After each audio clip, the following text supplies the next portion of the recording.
don't take this as an insult, but I believe you fall into a little bit of this trap that people have, that people need to stand up, and people don't stand up. They're stood up. Welcome to the Lucas Skrobot Show. I'm Lucas Skrobot, and this is where we uncover purpose, pursue truth, and own the future. Today, we are joined by Tim Kirby, who is an independent journalist, political analyst, American turned Russian, YouTube star, radio host, and TV host. Tim Kirby, thank you so much for joining us here on the show today. It is my pleasure, and thank you for probably one of the best intros that I've ever gotten. Much appreciated. Well, Tim, you probably need to teach your fellow journalists how to give better intros then.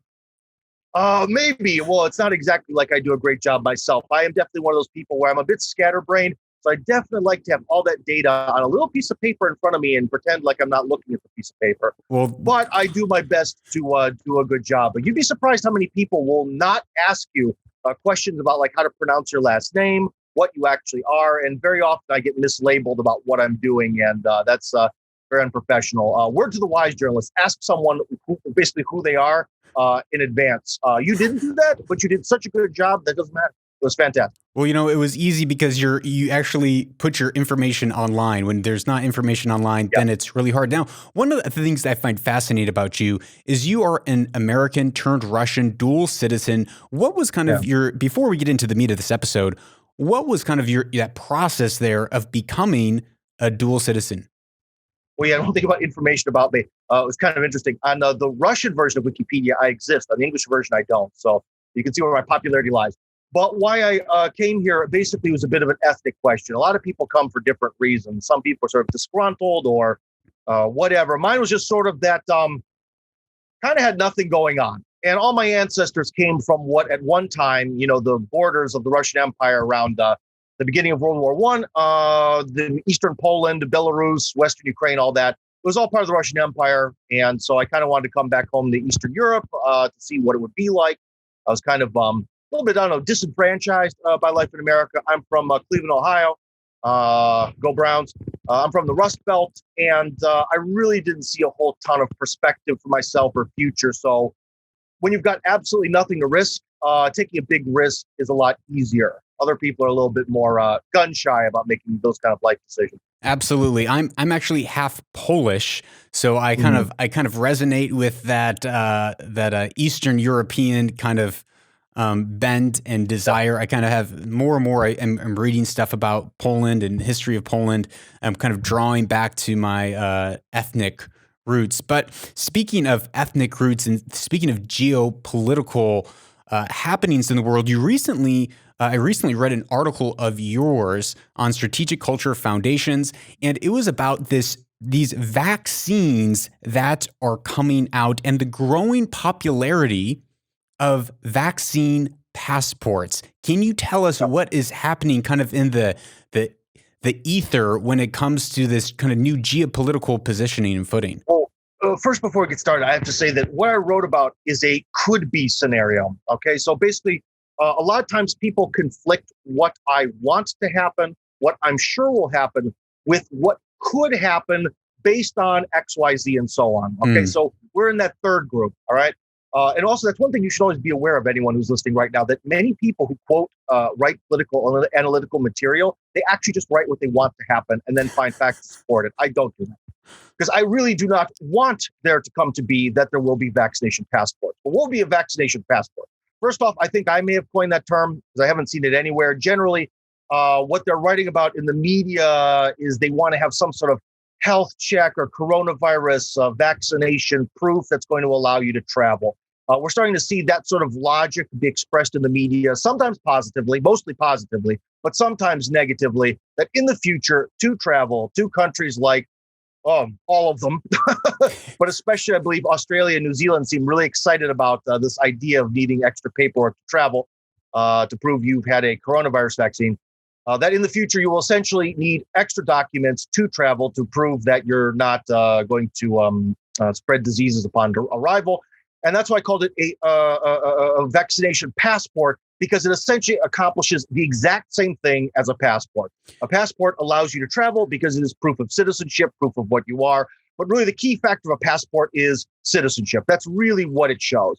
And this would essentially be it loose pieces of paper, be it something stamped, be it a little book that looks like a passport, be it something digital, that doesn't matter. Its function will be like a passport, only it won't be citizenship as the key factor. It will be your vaccination record.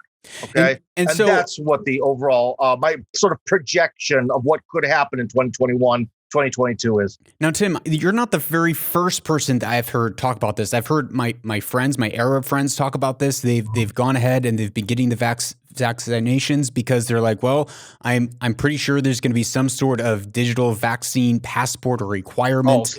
They've used that term. Okay. So I've heard that term there. I know that Qantas is talking about needing a vaccination in order to fly on their airlines. So Yeah. I know there's different kind of terminologies, and maybe, as you said, a passport is just what you're coining it. It could be a digital kind of tracking service. It could be just, a sheet of paper saying that, just like we're doing right now, in order for me to travel back here to the Middle East. For example, for animals, I believe the animal has to have this sort of a set of vaccinations proven on a piece of paper with a translation, but it isn't a little book like a passport, for example. Correct. But in this is obviously, it hasn't happened yet. There's rumors that this could happen. Right now, we still don't know the efficacy of how effective these vaccines really are. But one fascinating thing that I found in your article is you started talking about that there are different vaccines that are coming out, and it's not it. Maybe you didn't say this, but I was reading between the lines and seeing, okay, maybe there's more that's going on besides just the goodwill of many nations and superpowers across the globe, but it's actually a geopolitical footing. How is that? How do you see that manifesting and playing out? This power struggle between these superpowers. Well, it sort of almost mirrors the space race. It's almost like we're having right now a vaccine race, as especially Russia and the United States were very motivated to get some sort of version of the vaccine out first and to get it to people.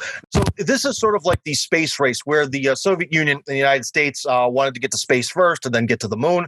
And of course, that was an achievement for all of humanity. That was a big achievement for science, which affects us all, which is great. But obviously, there were also certain motivations why it was a race to beat the other guy, to build a lot of military infrastructure, because a lot of the infrastructure related to space travel was also related to winning the Cold War and so on, right?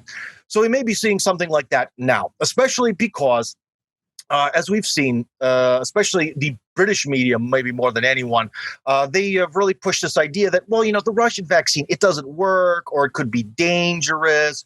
It's bad because it's theirs. So essentially, what could happen, because I understand bureaucracy, technocracy is, well, it's sort of like having a Russian passport. If I go to England with a Russian passport, they don't let me in. If I take my American passport there, they do. Okay? No questions asked, by the way. Right. Well, sometimes one question is asked at the border. Why are you there? But they don't really care about the answer. But so anyways, that's what we're kind of seeing is that there's no guarantee that because you have the Sputnik V vaccine or some other vaccine, the Ukrainians apparently want to make their own so they don't have to take the Russian one, which is very weird. I don't think they're actually going to do that. I think it's a bit of a bluff. But it may actually depend what vaccine you have that allows you to go here, there, and anywhere else.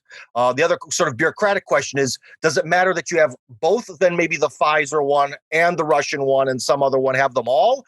Or will the Russian one then automatically exclude you from travel? So it's a very slippery slope that we're approaching here. Some people would say that a slippery slope argument is a logical fallacy. I disagree if the slippery slope makes sense, which I feel it does. Right, because there's the China vaccine that I know people here in the Middle East are getting. There's the Sputnik vaccine. There's the one that's in America. That's this RNA vaccine that there's a lot of skepticism around, and there's a lot of question of whether you can still get COVID after you get the vaccine. And now I know they're talking about the UK where you can mix and match vaccines. Is that safe? Is it safe to get all 4 or 5 of the vaccines that end up coming out? And you make an interesting point in your article about the power of the passport, where whatever country is kind of aligning with. Like countries have aligned with the United States, and because of that, with my American passport, I can get into a lot of countries, like you said, pretty much no questions asked. Mhm. Yet in other nationalities, because they don't have that same power alignment, aren't Yeah. able to freely enter borders of some countries. And you're making the argument that it could be the same thing, that some countries could align with Russia and Russia could not let people in with the whatever vaccine. Well, yeah, because I included in the article a link to basically the overall breakdown of where Russia is sending their vaccine to. And not surprisingly, it's sort of this Eurasian Eastern world. It's not Mm. going to Canada. It's not going to France. It's, China, although they have their own, as you mentioned, India. Where else? Kazakhstan, a lot of the former Soviet Union, but some very large population centers. But it's really that sort of, again, this east-west divide that we're seeing.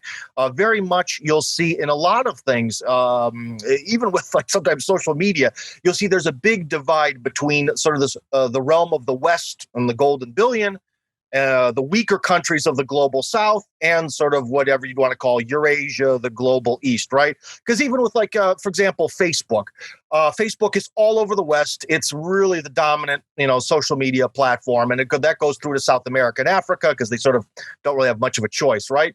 They've had it sort of enforced on them. But then when you get to Russia and China, the map of the world looks different Hmm. because the Chinese have their own, the Russians have their own, which dominate, and to a degree, the Russian social media networks do extend over their old borders and into some other places within the sort of Eurasian zone. So even things that seem kind of silly still follow this model of being very much broken into sort of a Western world, a Eurasian, Eastern, Central world, whatever you want to refer to it as, and the global South. So And with so vaccines are it's no different. so with You the know what I mean? slippery slope that Absolutely no different. with the slippery slope that you're talking about, and how it's these vaccines, it's no different. The logical conclusion, if your argument continues to hold water as Yeah. the months progress, if the world really does move this way, it really could be more difficulty to travel due to there being vaccines out. Right now, to Yeah. travel, some countries, they require whether a negative COVID test prior to departure, maybe one on arrival and another after 2 weeks. That's what some of these Gulf countries are doing. And that it's difficult, it's cumbersome, but it's not, hey, you have the wrong vaccine. Sorry, you can't come to our country until you get the Sputnik vaccine. Well, Sorry, well yes, that that they is don't give as that it one in stands America. today. Yes, as it stands today. What I was to, again, in my article, this is a projection of what could happen in the future because this sort of Russophobic paranoia that's grown, especially in English speaking countries, has become very silly. And I do think that at some point it's going to escalate into a very, very high level of silliness. Like I said, the BBC already is trying to cast all sorts of doubts on the quality of the Russian vaccine. And, if a lot of things from Russia don't, let me put it this way. If you get a doctor's, medical degree in America, you can practice medicine in Russia. If you get a Mm. medical degree in Russia, you can't practice medicine in America.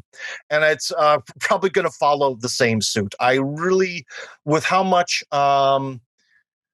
the disintegration of American and Russian relations have happened over the last 10, 15 years. It's really hard to believe that especially people with this technocratic, bureaucratic mentality in the British House of Parliament, in Congress in Washington, are really just going to say, oh, yeah, everything in Russia is just as good as what we have. They're exactly the same. No problem. Come on in. Come visit. It's going to be great. Fill out your visas and come on over. Have a good time, guys. I really doubt that. That's not the way their mentality is. No, I could definitely see it not. maybe slipping under the radar because they're maybe not thinking of it, but I really don't see it as being consistent with their attitude towards everything related to Russia.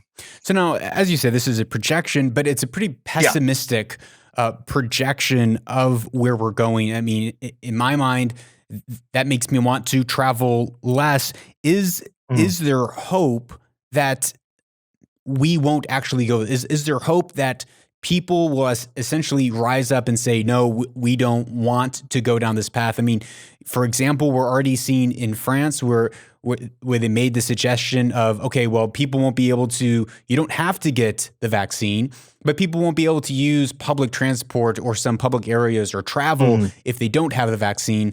And there was a large public pushback.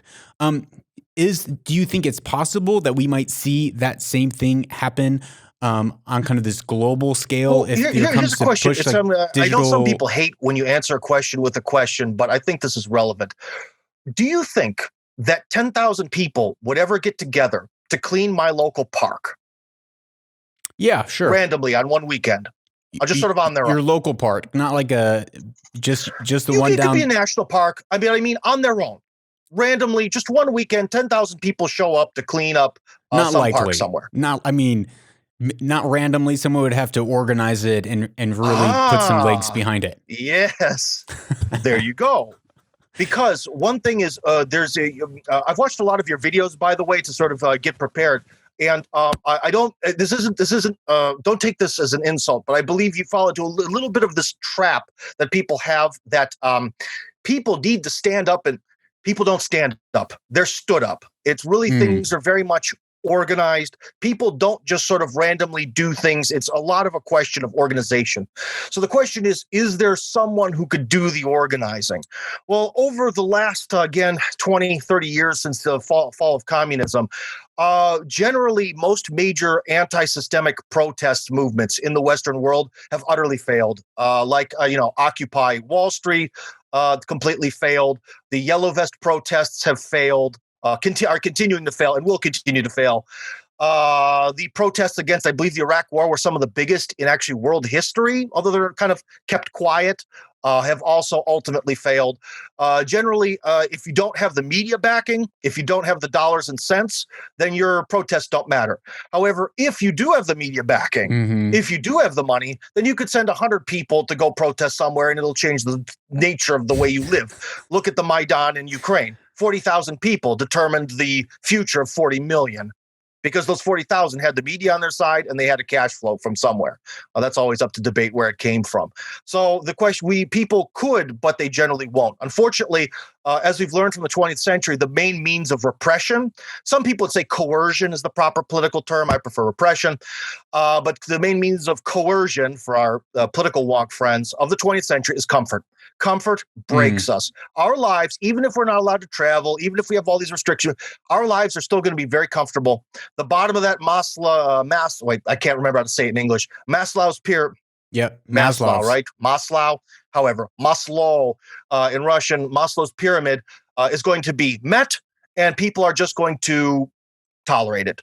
People are very tolerant of a lot of things, especially when there's no one to organize them, because people do not just stand up and act. That is not the way human beings function, and it's never happened in history. And I think that's an accurate criticism of some of my footing and positioning, and I also think it's an accurate view of the world that people need to be organized, and without a media backing and without a financial backing.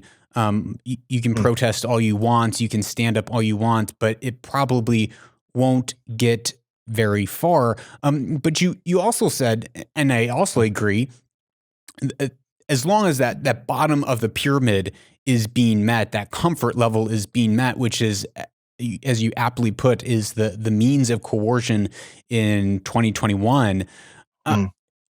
Are you saying that you see kind of the way that history is moving right now, it doesn't look as if this will change. It doesn't look as if people are just going to drop kind of the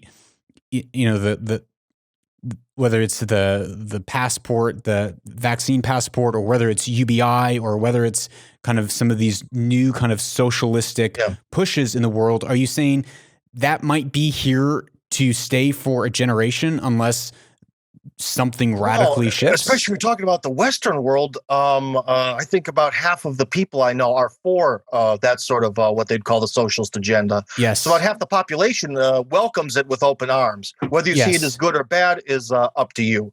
So that's one issue. The other issue is, well, how many people do you know? Now, we also have to understand that although protests kind of look like a fight with the police, as someone who's been punched in the face many times and gotten hit by all sorts of objects over the years, I can tell you that it does take bravery to fight in this sort of fist fight scenario. It does take a lot of gumption. And the average person does not have it. The average person is not going to step up and try to defend their honor with their fists. Even less people are going to stand up when the bullets are flying. Okay. And how many people do you know who are going to, when they have, food and the internet and decent lives and a lot of comfort, are going to stand up and they're going to fight the system, even if they go to jail or get shot in the process? Virtually no one. Although surprisingly and interestingly, it's amazing how well men will march into machine gun fire, given the structure of like some sort of army. So there are ways that essentially we can sort of rise above our default condition. But that's one of my criticisms of why I'm not against individualism. We're all individuals. We all have a life. We all have a first, middle, last name. Well, some of us don't have a first, middle, last name, but we have some sort of name. And there is a value to the individual. But as we see, to a degree, individualism really that we've experienced in the West has created a cage for us, a cage of comfort, a cage of isolation, a cage of sort of compartmentalization from atomization. There's the word, atomization, in society. And that is the most effective means of repression that we will ever see, that we've seen thus far. You're alone. You're comfortable, you will do nothing. Not you specifically, but you, the royal you, excuse me. Yeah, because everyone's caring about themselves, and if they're taken care of, if their needs are met, if they're comfortable, then why would you stick your neck out if, you can just hide in the system? To a large extent, yes. And that's why, in some ways, people can scream, we need to stand up and someone has to do something. Well, to be honest, I think the one thing that we should learn is if we're against what's happening now is, in a lot of ways, the elite, a lot of the wealthy have been convinced of a certain worldview. And there are people like, we'll take, for example, our good old friend, George Soros. What if, although some people say he might be actually psychopathic or have mental problems, and that's where his worldview comes from. Let's just exclude that. Let's just say he's reasonable. He's not insane. Sure. If he would have had maybe different life experiences, if someone could have convinced him to have different views of what he should do, if he really wants to be this influential person, this as they call in Russia, a gray cardinal that stands in the background overseeing things, he could be overseeing a much more pro-human transformation of society with his money and his ability to organize things, but he doesn't. Correct. So in some ways, it would actually be better if if we were able to convince, I don't know, the hypothetically, to be silly, like the Walton family, to have a more of a big moral say, because it's really the elite that pushes where the political direction goes, because it was the elite in their, French salons and in their readings that was reading about the Enlightenment ideas that came to be during the American War of Independence and the French Revolution. They were the ones who were really excited by that. Ironically, even people like Catherine II in Russia was a huge fan of Enlightenment reading, despite the fact she didn't practice any of it. And ultimately, the Enlightenment is what killed the czars and the royalty of Europe, right? So, and again with Marx too. Marx was this thing to be talked about in salons between these sort of, ironically, by the bourgeoisie themselves, who felt sorry for us idiots at the bottom. And then it only happened, it came to be after Marx was already long dead. So in a lot of ways, it sounds insane. It sounds counterproductive, or like I'm trying to, gatekeep or something. But it's really a matter of trying to convince the elite that this anti-human, postmodern fantasy world that we're being shoved towards is not the key to happiness. It's not the world we want to live in. And in fact, we can even see that demonstrably it just doesn't even function. We can't have kids anymore. We can't even create more human beings the good old fashioned way. Society is really melting down in that sense. So that again sounds a bit insane probably to some people, but to be honest, that is really what controls the flow of history. And that's another problem with our individualism. We have a certain arrogance that it's me, I'm the individual. We have democracy. I own the country. You don't own anything. you're a serf like I am. We're at the bottom. That doesn't necessarily mean that the Lord is beholden to the serfs as well, but in a different way. Mm-hmm. And it's really the lords that determine where the country goes and where the fiefdom, however you want to pronounce that, goes as well. Yeah, no, I see what you mean, and I think you're right in that. You're right in that, most of us, we're just at the bottom, and how much can one person do? But at the same time, the other side of that coin is Havel's Green Grocer, where there is this, and the thing about Havel's Green Grocer, it wasn't that one grocer decided not to put up the propaganda in his essay Power to the Powerless, but it was that if there was an organization, so it's to your point, that if there was this organization where everyone decided not to put up their posters to continue to live out the lie that they don't believe, then something could happen. But it's to your point that there needs to be a collective organization, and that is very difficult, especially when there is that atomization of individuals, isolating and just taking care of their own. So, Tim, I think we're out of time for today, but I want to thank you for being on the show. If there was one action point, one takeaway that you could give the audience of, to your point, it's like, well, when was the last time 10,000 people randomly showed up at the local park to clean it? What would be your one piece of kind of thought or action to take away from this conversation?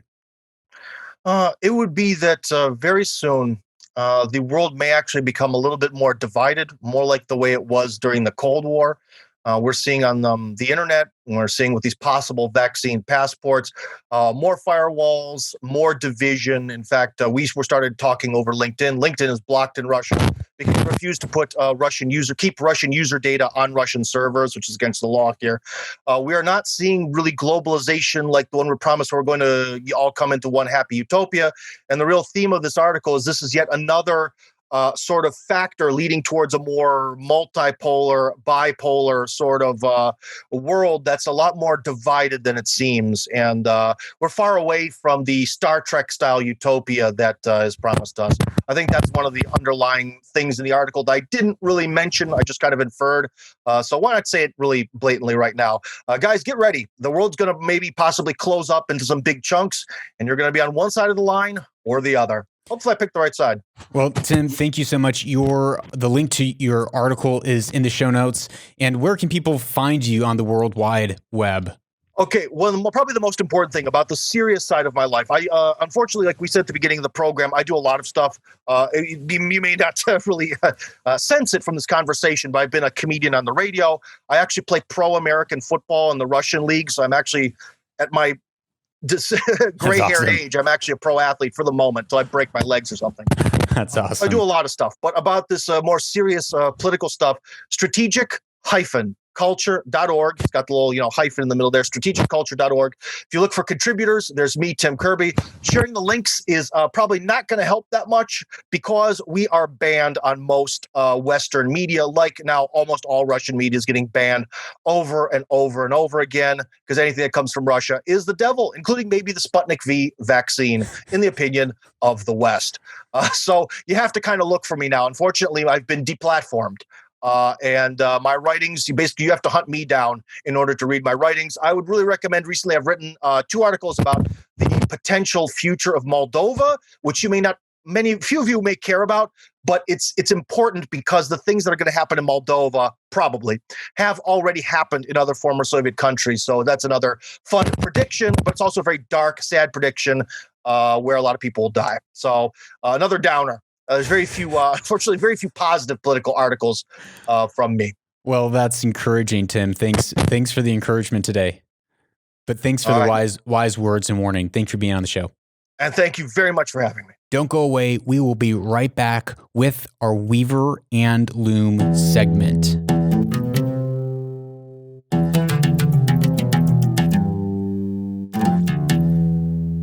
And welcome back to Weaver and Loom, a segment of the show where we take ancient wisdom, ancient quotes, and connect it with our everyday personal lives. And today's quote is, again, one of my favorites, which is, "A man who isolates himself seeks his own desire.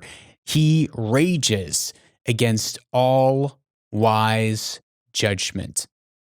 I felt this was such an appropriate quote, considering today's episode, where Tim shared that really it's the atomization of culture, of hyper individualization, where we have become so focused, so self-conceited, so focused on me, myself, and I. What's my purpose, my goals? And we talk about that here too, about how we as individuals have a responsibility to seek out truth. But one thing that Tim emphasized, and I'm glad that he did, is that there is also the corporate, there's also the communal aspect of this. And when we totally isolate ourselves, we are actually breaking out, we're throwing out all wise judgment, and we're just seeking our own desires. And in times like we are going into, or could possibly, a prediction according to Tim that we could possibly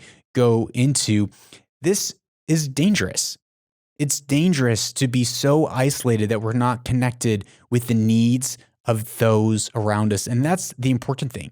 It's being not just connected for ourselves, but it's being connected for others, because that is where we find purpose. Purpose is found not in fulfilling my purpose, but serving the purposes of others.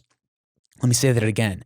Purpose is found in not just serving ourselves and building our own kingdoms, but our purpose and meaning in life is found through connecting with others and serving the needs of those around us. Thank you so much for being with us today.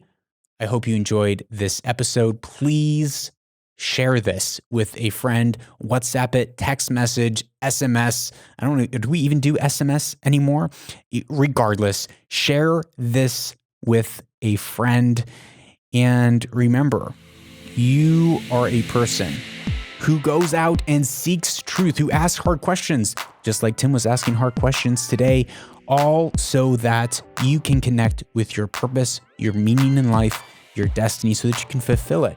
So go out this week and own your future.